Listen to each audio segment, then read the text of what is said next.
Looking for clarity and confidence when it comes to decision making for your business? You've come to the right place. You're now listening to the Atomic Business Coaching Podcast. I am Adam. And I'm Tom. And together we are Atomic Business Coaching, where our stories are your solutions. I still love it, man. It's great. It's still good. It sounds awesome. Doesn't need to change at the moment. No, it does not. But a lot of things do need to change. Yes. And we are going through a season of change. We're in the fall of 2022, in case you're listening to this in the future. Hopefully you are. But it's a season of change. I know you deal a lot with change. And in business, we are dealing with a lot of change. A lot of the reports are coming out right now with inflation, and business owners are having an extremely tough time. So that's one of the major reasons we started this business, correct? Absolutely. To help people get out of that way and get off to a good start for 2023. Yeah, and most of our clients will be and have been people that want to make a change, people that are either in the middle of a transition or people that have always thought, I can make this change, I just don't know how yet. And that's really who we can focus on, is helping people to change. So I thought this would be a great opportunity for us to just kind of riff on change and things we've dealt with and people we've helped change and changes that so many are looking to make. So yeah, let's take it from there. Yeah, I think that's a great point. You know, when people transition, sometimes transition is chosen. Sometimes it's really thrust upon us, right? We don't always choose when we have to change. And sometimes there are external factors that lead us to make changes so that we can adapt and we can continue to be successful. And it's how we respond to that we maintain the control in that situation. And not every transition is easy. In fact, a lot of transitions are hard. But what people mostly struggle with when they go to make a change and transition to something else is, how do I do that? And that's the question I get all the time, and I've gotten in my practice. I know you've gotten that in yours, is how do I do that? Like, what's the how? And, right. We talk about that.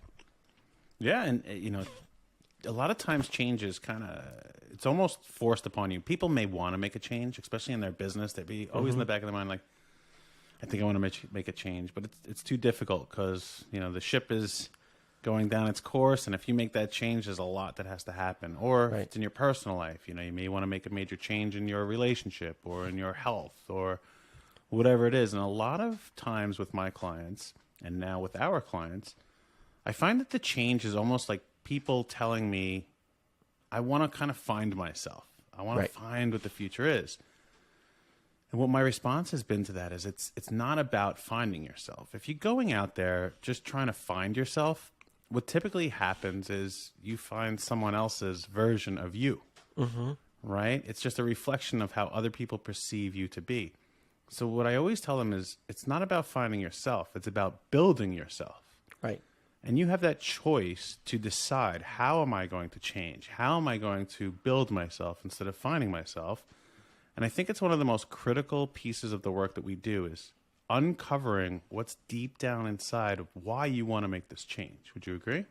Absolutely. And I think that really speaks to, you're bringing up two very important things there is the difference between finding yourself and building yourself, right? And transition, I always look at transition as an opportunity to do something new for yourself, to take care of yourself, to really see transition as an opportunity to fit in that self-care that may have been missing, right? If somebody comes to us and says, I'm trying to find who I am, it's obvious in that question is they're not taking care of themselves and they have not been prioritizing themselves. Right. And they feel this need to find themselves. And I think what you're saying with building yourself is this is the opportunity to build the best version of yourself. And that best version is someone who takes care of themselves, takes care of their family, and takes care of their business, right? Yeah. And can build on that foundation. And those three pillars really are essential to building a successful transition. Absolutely. And that's really, it's what it is. It's transition, right? People think it's a change and it's this drastic, the new me, my birthday is January 1st. So New Year's baby. And everyone's always, new year, new me. And it's not about that. It's about transitioning. It's about evolving. It's about becoming a better you. And that's what I mean by when you build yourself, right? You can't escape who you are, right? You can build upon that. You can try to put your head in the sand and not deal with who you are. But you are who you are. And usually the person that you are is kind of amazing if you understand who you are. Right. And that transition, when we think about transition and really who you are, you have to also remember that transition is an opportunity to let go of the things that no longer serve you, right?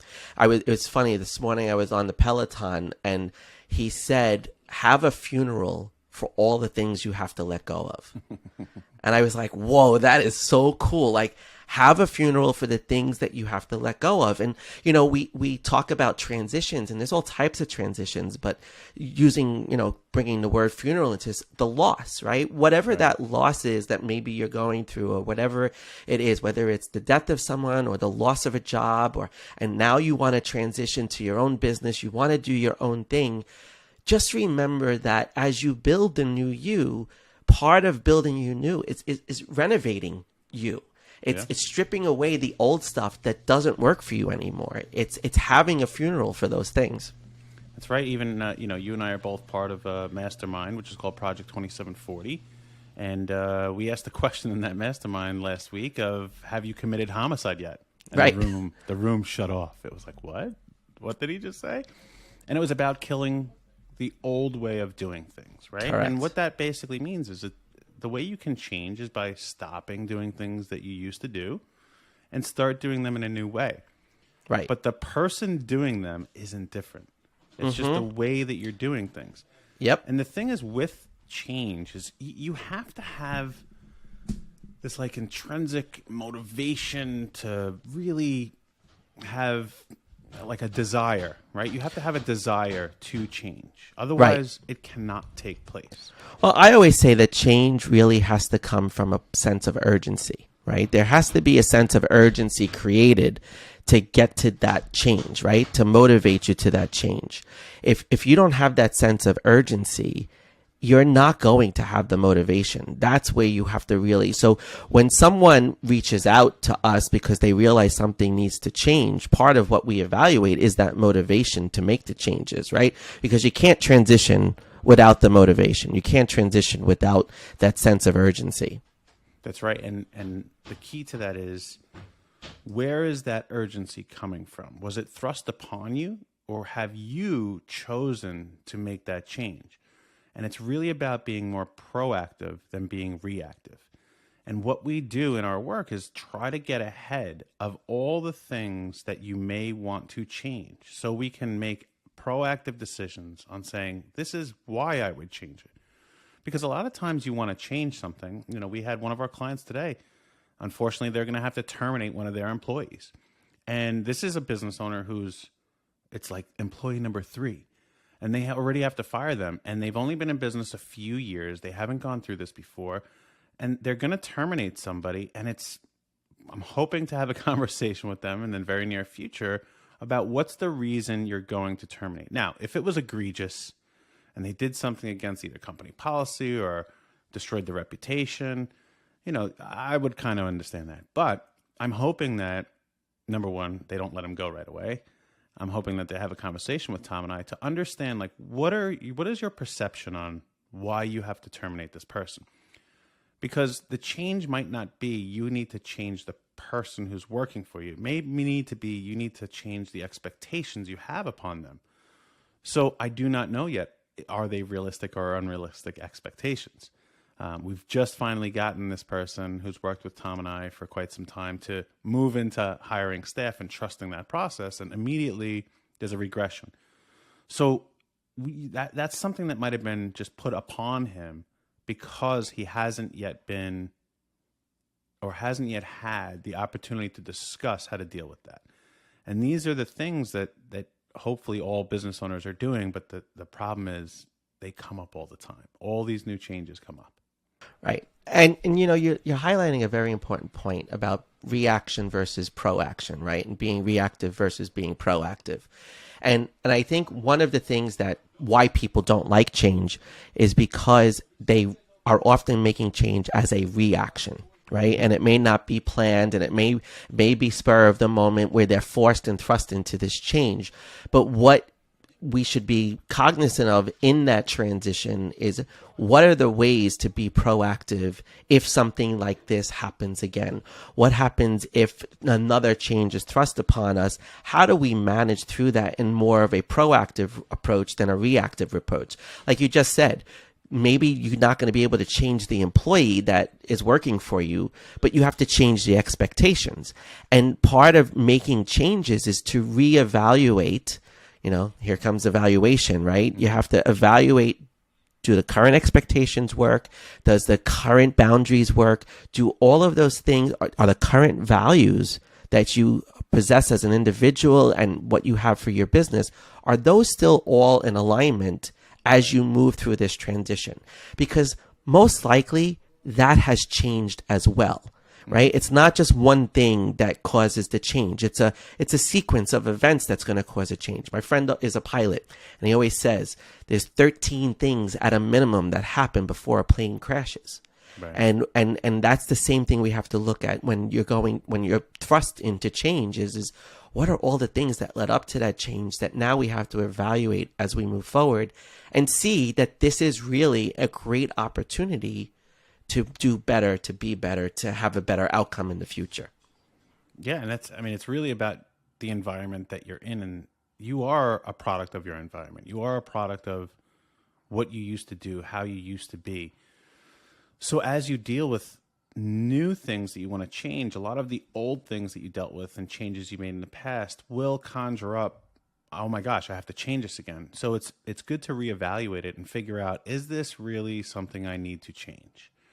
Right, and that's the highlight of the work that Tom and I do are asking the questions that you haven't yet asked yourself. Right, so we go through a process which is called 5WH to make sure that we're pulling out everything that's deep down inside of your subconscious, inside of your heart, inside of your soul. You've always wanted to get it out there, but you didn't know how to. And that's kind of the magic of being a business coach and Tom being a life coach, is we get to look at everything from each perspective to really pull those things out and have you give us the answers that you never even knew you could answer because you didn't know the question yet. Right. And we try to make that whole transition process that much easier for you, right? By asking those deeper questions, and what direction you want your business to go. Why do you want that? And figuring out all of the process. There's a lot of emotion that will come up for that, right? Change evokes this huge emotional component, and that could become a major distraction if not handled in the right way. And that's where you and I are really pivotal, working as partners, that I'll handle the emotional pieces, you'll handle the business pieces, and together the person can go through that transition not necessarily easier, but much more smoothly, with much more direction and support and guidance than if they tried to figure it out all on their own, especially if they don't know how. You hit it right, a nail on the head there. It's the direction, support, and guidance, right? So this is Atomic Business Coaching. It's coaching, right? I'm sure many of you who are watching or listening have had a coach at one point in time. It might have been Little League, could have been in college, you played a sport, or whatever it may have been. You probably had a coach. The coach didn't do the work for you. They made observations to tell you what you were doing that was extremely good. Like, wow, this is really good. Continue to do this and master this. And what's not going so well, and how can we improve it? Most of those times, like I play golf and I have a golf coach, the things he noticed, I don't even feel them, never mind see them. And it's like, how did you do this? And I just played golf in a tournament in California. Very proud of myself. Came in 7th place. But it was at a 13, so. hey, that's still in the top 50%. Well, it's a little bit over the top 50. Little over, but close enough. We'll give you close enough. Last year we were 12 out of 13, so we're improving, right? We're getting better, and that's what it's all about. But my teammate, we play in teams. My teammate, the second day, first 2 holes, like I couldn't hit the fairway. And he's like, well, what's going on? Like yesterday, you were lights out hitting the fairway. And by the 3rd hole, he's like, Adam, you keep picking your head up and watching the ball. He's like, I'm your teammate. I will watch the ball for you. Keep your head down. The rest of the match, I was lights out, like hitting the ball so perfectly. And it was just somebody else had an opportunity to see what was going on. And then they told me, okay, here's the change you need to make, which I wouldn't have even thought of because I was so focused on other things. I made that change and improved, and I finished 4 under, which for golf is pretty great. That's pretty good. That's pretty good. For me, it's actually very good. So now that was as a team, but still 4 under, which was incredible. But I probably would have finished like 4 over if somebody else didn't recognize the change that I had to make. And that's why I said it's key what you said. It's the support and the guidance to really, and the observations to see what needs to be changed. And is it really the right change? And why do you need to make it? Right. And, that is so, that is such a key point. It's, we think we need something, and it's something else that we really need, right? Mm-hmm. Like when I first started coaching, I'll remember I was doing a lot of career transition work in the beginning, right? Helping people, because that was where I originated from. I made a career transition, and I wanted to coach people through that. And, I've worked with so many people, and they came saying, oh, I have to change jobs, or I have to change careers. And 9 times out of 10, it wasn't any of that. It was they just needed to change the perspective for which they approached their jobs. They needed to change how they saw their jobs. And once they made that change, they realized they really love what they do. And they didn't need to just uproot all of that because of nonsense and BS at work and BS with the boss and who's in charge. But once they changed that perspective, that's what changed everything for them. And that's sometimes all it takes is a perspective change. And that's what Adam and I always offer to everyone through our observations and through what we see. It's an opportunity just to change the perspective sometimes. Yeah, and again, it's amazing how you can convert that from a conversation into this idea and then attach it to even something that you went through. And that's one of the special parts about you, Tom. But when we look at this, is the change that you're talking about, it can either be an opportunity or it's a threat. And what you said, it's about the perspective, right? And if you don't have the opportunity to work with us one-on-one, you can have a new perspective on what you need to change.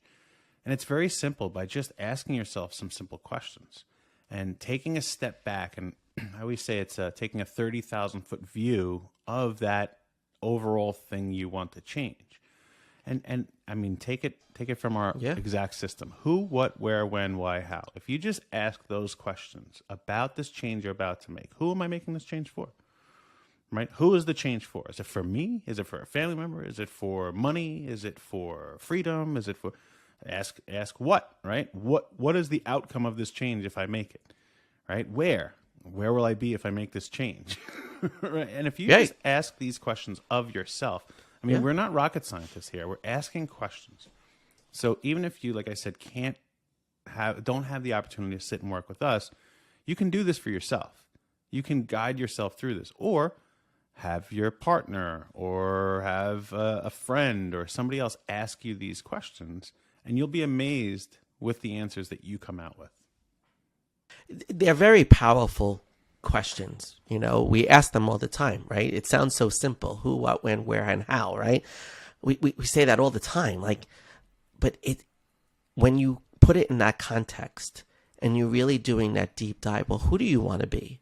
Who do you want to be as a business owner? Who do you want to be in 5 years from now? What do you want to do, right? Like in the choice model that I've used all these years is clarify what you want, right? Clarify the thing that you want and ask yourself, what do I really want out of this? What really needs to change?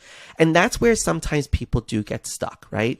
And our job is to move you from that place of stagnation, right? So if you're really stuck right now and you're not sure what that direction is forward, asking those questions is going to open up a whole world for you. And I always encourage people, reflect on those questions, meditate on those questions. Don't try to answer them in one sitting. You have to really think about them and give them their space and create the space for those answers to come in. Because it's funny, once you start to open yourself up, what happens, right? I'm working with a client right now that, we're looking at what are the possibilities for this person to do on their own. Well, the other day, she got something in the mail that we were talking about. It was a coincidence? I think not, right? Didn't we have that conversation with somebody else too this week that what just happened, all of a sudden happened? It was no coincidence that it happened. It's happening because once you start to allow the space for those answers to come in, you're going to get validation that that's the right thing for it to be. Yeah, exactly right. I mean, when we talk about your desire to change and you don't really have much control over that, is it an opportunity? Is it a threat? What we really do and what you can do for yourself by asking these questions is very, very simple. Is you'll generate an awareness, right? It's an awareness of, why do I need to make this change, right? Whether or not it's in your control to make that change is a whole other story. But it's the awareness that you gain from asking the questions to understand, where is the path forward? Why is that happening? Who is it for? How am I going to do it if I'm going to do it? It's quite simple, and it's just bringing an awareness to the situation of, is this truly a proactive, a reactive change, an opportunity, or a threat? Absolutely. It's great SWOT analysis. There you go, pal. That's what it is. That's the opportunity for. Yeah. So, hey, man, this has been another good podcast. Another good one, man. Another good one. Yeah, Covered a lot there. Fun. Yeah, so we'll keep doing it. You think? Absolutely. I love go. this. Listen, we sit down, we get it done, man. It gets done, and we have fun. I like it, man. And we don't come with a script or anything else. We just have a good time talking about things that we're really trying to help people with. So hopefully you join us in the future. If you like this, I'd ask you very kindly, share it with somebody else you think this could be of value to. And we'll see you soon. Okay. Take it easy.